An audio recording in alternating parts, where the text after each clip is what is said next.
ಸ್ವಾಮಿ ದೇವರ ದರ್ಶನಕ್ಕೆ 2 ವರ್ಷದ ಹಿಂದೆ ನಾನು ಅಂಬರೀಷ್ ಅವರು ಇಬ್ಬರು ಬಂದಿದ್ವಿ. 2 ವರ್ಷದ ನಂತರ ತಿರ್ಗಾ ಈ ಅವಕಾಶ ಬಂತು. ದೇವರ ದರ್ಶನ ತುಂಬ ಚೆನ್ನಾಗಾಯಿತು. ಹೆಗ್ಡೆ ಅವ್ರ ಬಗ್ಗೆ ನಾನೇನು ಹೇಳೋದಿದೆ, ವಿಶ್ವಕ್ಕೆ ಗೊತ್ತು.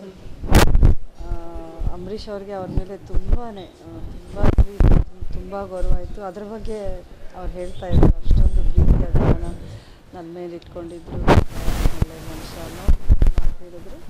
ಆಶೀರ್ವಾದ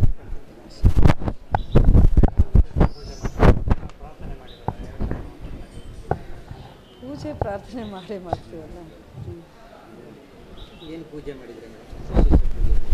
ವಿಶೇಷ ಪೂಜೆ ಅಂತಲ್ಲ, ದೇವ್ರ ದರ್ಶನ ಮಾಡಿಕೊಂಡು ಅವ್ರು ಮಾಡೋ ಒಂದು ಪೂಜೆ ಅಷ್ಟೆ.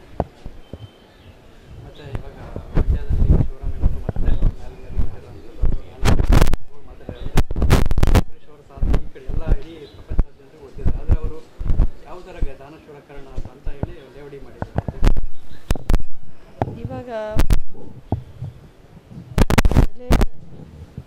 ಇಲ್ಲದೆ ಇರೋರು ಮಾತುಗಳಿಗೆ ನಾನು ಪ್ರತಿಕ್ರಿಯೆ ಕೊಡೋಕ್ಕೆ ಇಷ್ಟ ಇಲ್ಲ. ನನಗೆ ಮೊದಲಿಂದ ನಾನು ಹೇಳ್ಕೊಂಡು ಬಂದಿದ್ದೀನಿ, ಇದಕ್ಕೆಲ್ಲ ಜನ ಉತ್ತರ ಕೊಡ್ತಾರೆ, ನಾನೇನು ಕೊಡಬೇಕಾಗಿಲ್ಲ ಅಂತ. ಆ ಲೆವೆಲ್ಗೆ ಹೋಗಿ ನಾನು ವಾದ ಇದೆಲ್ಲ ಮಾಡ್ಕೊಂಡು ಕೂತ್ಕೊಳ್ಳೋಕ್ಕೆ ನನಗೆ ಇಷ್ಟ ಇಲ್ಲ.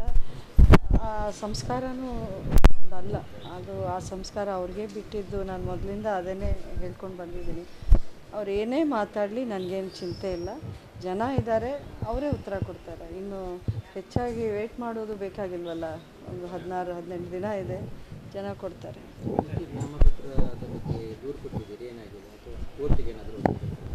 ಅದ್ರ ಬಗ್ಗೆ ಇನ್ನೂ ನಾವು ಲೀಗಲ್ ಟೀಮ್ ಜೊತೆ ಚರ್ಚೆ ಮಾಡಿ ಮುಂದಕ್ಕೆ ಏನು ಆ್ಯಕ್ಷನ್ ತಗೋಬೇಕು ಅನ್ನೋದು ಡಿಸೈಡ್ ಮಾಡ್ತೀವಿ.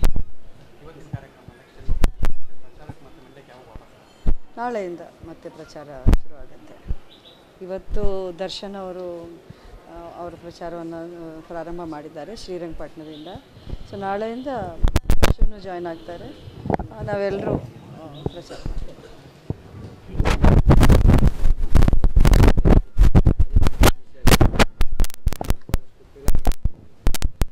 ಅಲ್ಲ, ಇದೆಲ್ಲ ಕನ್ಫ್ಯೂಸ್ ಮಾಡಿ ಒಂದು ಮಿಸ್ಗೈಡ್ ಮಾಡುವಂಥ ಪ್ರಯತ್ನ ಅದೇನು ಸಕ್ಸೀಡ್ ಆಗಲ್ಲ ಬಿಡಿ. ಅವರು ಲಾಸ್ಟ್ ಟೈಮು ಇವರು ಪುಟ್ಟಣ್ಣಯ್ಯನವರು ಎಲೆಕ್ಷನಲ್ಲೂ ಇದೇ ಒಂದು ಆಗಿತ್ತಂತೆ, ಬಟ್ ಆದರೂ ಅವರು ಆರಾಮಾಗಿ ಗೆದ್ದು ಬಂದರು.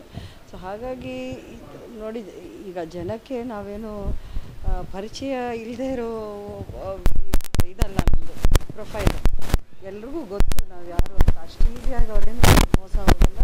ಪ್ರೊಫೆಷ್ನಲ್ ಆಗಿ ಫೋಟೋನೂ ಇರುತ್ತೆ ಅಭ್ಯರ್ಥಿ. ಸೊ ಹಾಗಾಗಿ ಅದು ಅವ್ರು ಅಂದ್ಕೊಂಡಿರೋ ರೀತಿಯಲ್ಲಿ ಏನು ವರ್ಕೌಟ್ ಆಗಲ್ಲ.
ಒಂದು ಸ್ವಲ್ಪ ಬೇಗ ಮಾಡಿ ಓಕೆ ನೋಡಿ ನೋಡೋಣ ಬನ್ನಿ ಸರ್ ಇದು